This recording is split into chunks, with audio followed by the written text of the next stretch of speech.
let's talk about pacing for kettlebell sport. I think pacing is one of the most important parts of getting through kettlebell sport sets, especially those long sets. It's, I think, a vital part of the technique because it's very, very specific to kettlebell sport. In a lot of other training types, words are hard apparently, you don't have to worry about pace. If you're doing 4 sets of 5 squats, the pace for that doesn't really matter. It's not like completely irrelevant, but it's not going to be the focus of those sets. The focus of those sets is going to be, how are you bracing? How are you breathing? What does your form look like? That's going to be the focus of these sets. Whereas for sport, we have to focus on how are you bracing, how are you breathing, and how many reps am I doing this minute? How many breaths am I taking at the top of each rep? And all of that on top of it. And I think it's a super, super important part of how you can actually finish a 10-minute set. Because if you don't pace, it's going to be so much harder to be successful in that. Because, I can whip out 20 reps with the 20 kilo bell real quick and probably under a minute if I really wanted to. But after that, I wouldn't be able to finish 10 minutes after doing that. So we have to have a plan for your pacing. So let's just get into it. So number one, I want to make sure when people are learning how to pace, that they're pacing for themselves and not based off of what they see other people doing. Especially if you're coming into this as a beginner. Do not worry about what anyone else is doing. Don't look at what my numbers are. Don't look at what Kim Fox's numbers are, Dennis's numbers are. Not that I want to compare myself to them, because they're much better than I am. But you need to focus on what your numbers are and what your abilities are. Because I'm not comparing my numbers to Dennis's numbers, because that would just hurt my feelings. Because he's so much stronger and better than I am at these sets. So focus on what your levels are and what your abilities are, what your skill set is before going into it. So if you're like a complete beginner and you're snatching an 8, you don't need to be looking at what Dennis's numbers are when he's snatching the 32. Are there obviously like bigger overarching goals that you might want to hit? Yeah, but you don't need to worry about that when you're learning how to pace. Focus on just, okay, this is the pace that I can hit for 1 minute, and I need to figure out how I can translate my pace into a 10-minute set. So don't worry about what anyone else is doing. Focus on you, and make sure that when you're focusing on yourself that you're being realistic about it. If this is your first 10-minute set, you might not be hitting 200 reps for a snatch set. Like, that's just how it is. You have to build. It takes time to build strength and to get to that point. So be kind to yourself. Don't worry about what anyone else is what anyone else is doing. So how do you figure out what your paces are? You need to figure out where your comfortable pace is and what your sprint pace is. So for me, I just sort of find that out with sets as I go. At this point, I kind of have an idea of where my speedy paces with most of the weights that I work with, and what my comfortable, I can do this for the whole time if I have to, set is. So when you're doing 2-minute sets or 1-minute sets, be like, okay, this is the fastest I can go. Fastest I can go with fixation. This is if I'm doing 16K snatch or something. My fastest pace for that is 22 reps a minute. Okay, I know that is my peak pace, and when I am planning my 10-minute set, 22 reps a minute is going to be the top end of what I can plan for. And then you kind of go, okay, well, let's work back from that. What is my easy pace? I can maintain this for 10 full minutes if I have to. Okay, 13, 14 reps a minute. I can maintain 13 to 14 reps per minute, and you'll test that. When you're doing your 6 and 7 minute sets, and you're doing those longer sets, you'll be like, okay, I need to see how I feel with 13, 14 reps per minute. If it feels okay, that's probably what your comfortable pace is. So you have to kind of play around with it and learn what your body can do, learn what your hands can do, because your grip has a really big part of this, and be realistic with that with yourself, and be patient with yourself, because it's going to take time to learn. So there's that. So find what your comfortable pace is and what your sprint pace is, and then you can kind of plan off of that.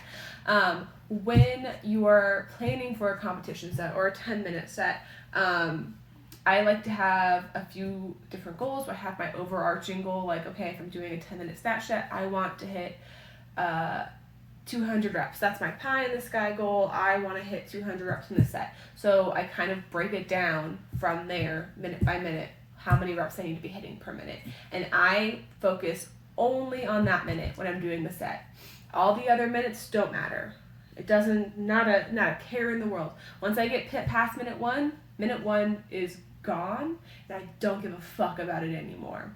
Because you can't continually being focused on what's happening in the past and what you have to do in the future, because otherwise it's going to exhaust you and you're not going to be focused on what you're currently doing, and that's not good. It's a long set. If you're constantly focused on the future and the past of the set, it will make the set so much harder. So if I'm planning for a 10-minute set snatch and I want to hit 200 reps, I'll start off at a base pace for me, or like a minimum pace that I would have to hit. So for that, I'd probably start at like 16 or 17 reps per minute. And you're like, but that's slower than the 20 pace minute you need to hit 200.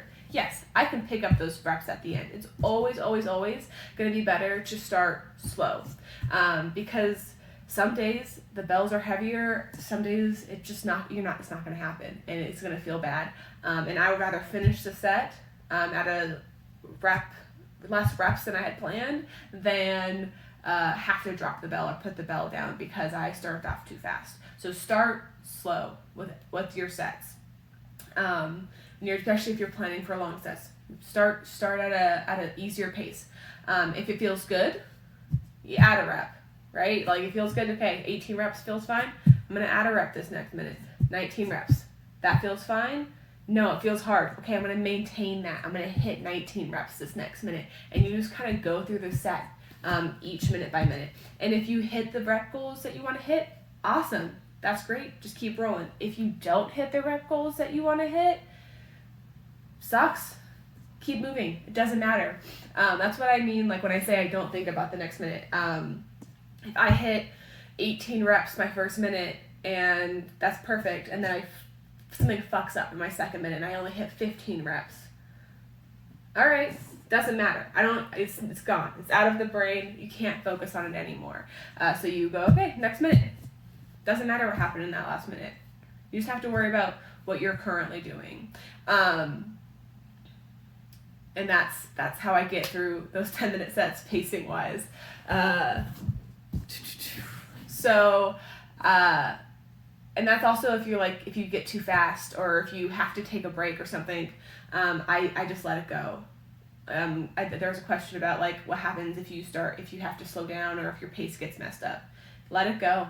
It's like, okay, you have to take your second in your rack position or your overhead position depending on what is easiest for you to be comfortable in. Take those breaths, and once you get to the top of that next minute, let it go. There's a lot of set left, probably, because these sets are very long, and there's not really time to be worried about what you didn't do or did do. It's all right, it's over. Let it go. Move on. Same thing with bad reps. I have, in a set where you're hitting 100 or 200 reps, the odds are that you're going to have bad reps, and that's fine. Just be like, all right, that was shitty. Next one's better. Oh, that pace was off. Next minute's going to be better, and that's how you have to move on from that. But I do like to have an actual written plan for these minutes, and I also have like backup plans. So in the case of this 200 rep snatch set, I go 18, 19, 20, 22, 23, or something like that. And if that doesn't feel good, or if it's feeling like I'm not going to be able to hit 200 reps in this set, or this sucks, my hand feels like it's going to fall off, oh, I tore my hand in the first minute, what do? You let it go. And you just move forward, and you go to your plan B. So, all right, I'm not going to hit 18, 19, 20, 22, 23. That's not going to happen for this set. I'm going to hit 18, 18, 18, and that's fine. Or I'm going to hit 18. That's not going to happen. Oh, 16. Or I'll start even slower than that to make it work, so I can still finish the set, or at least get the most length out of that first side or second side, or doubles, or whatever it is that you're working on. But you just need to be realistic and have the backup plan. I have, when I do my 10-minute sets, or comp sets at least, I have like 4 plans. And usually you can kind of feel out how it's going to go while you're doing your warm-up. You can kind of be like, all right, it's going to be a plan B day. Like, that's just how it is today. It's a plan B day. And that's fine. As long as you finish a set, that's the goal. So there's a couple different ways to like pace. I just count at the top. 1, 2, 1, 2, you know. Some people can count by breath. So you can count, not actually counting the reps, but you know that if I take 2 breaths at the top of every rep, then I'm going to hit 7 reps per minute. Or if I take alternate and I do 2 breaths and 1 breath, I'm hitting 9 reps per minute, and you kind of can feel that out. That takes a little bit more time to learn as well, but it's not, if you don't want to like actually be physically counting the whole set, that might be a better way for you to get through the set. You just have to practice and know what all of those breaths will mean for you. But I like a clock. I'm gonna sit there and look at my clock. Okay, next minute, done. Don't worry about it once I hit that second minute. If you're having a lot of trouble with those slower sets, like with like having to hold the overhead and having to hold those rack positions, you gotta be doing more overhead holds and more rack holds, because the slower sets shouldn't be harder. If you can hit a slower set, and you should be able to hit the slower paces for a long period of time. Like, that shouldn't make it, it shouldn't be harder for you than going super fast for the whole time. So get comfortable with those overhead holds, get comfortable with your breathing, because a lot of times if you're having trouble with rack or overhead holds, you're probably holding your breath a lot more than you think you are. And you should be able to be getting faster with each minute versus sprinting and then slowing down, or sprinting. Like, it should be like a gradual rise versus a too fast, really slow, too fast, really slow, or too fast, slow, drop the bell, or have to switch early. So get comfortable with those slower paces. Find what that slower pace comfort level is for you, and practice those holds and breathe. I promise breathing will make everything so much easier. I think that's it. Oh, what is the hardest set to pace? For me personally, double jerks. That is the hardest set for me to pace. And that's just because I'm not very good at jerks. and it's hard for me to get through those sets at all, let alone also pace during them. So that's just for me. Also like tempo sets, but tempo sets are just generally hard. But yeah, that is how I pace. It's kind of hard to like give general advice on this because I think it's a very specific lifter to lifter thing. So if you need more help with that, feel free to reach out, and we can do like a coaching call or something to figure out what pacing works for you, or whatever you need. If you have more questions about things, leave them in the comments, and I hope this helped. I feel like I rambled a lot, but there it is. All right, I'm done talking today. Later.